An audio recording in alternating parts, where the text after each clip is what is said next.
अस्सलाम वालेकुम, मैं हूं शहनील अलवी। आप देख रहे हैं आरबी न्यूज़ राउंड अप। आइए नज़र डालते हैं आज की ताज़ा खबरों पर। खबर शामिल करते हैं सरगोदा से। समाजी फलाह बहबूद की तंजीम बर्दाश्त पाकिस्तान का इजलास आज लाहौर में मुनक्कद हुआ, जिसकी सदारत मोहतरमा नीलोफर मुख्तियार ने की, जो कि तंजीम बर्दाश्त पाकिस्तान की चेयरपर्सन है।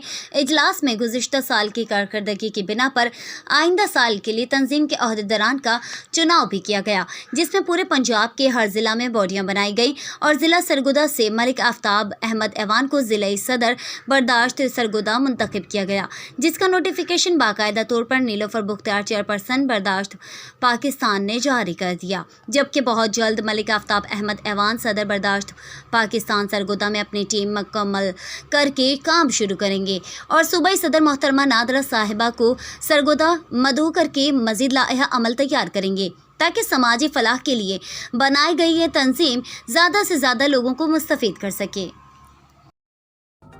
जी, आप देख रहे थे आरबी न्यूज़ राउंड अप में मज़ीद खबरें जानने के लिए हमारा चैनल सब्सक्राइब कीजिएगा।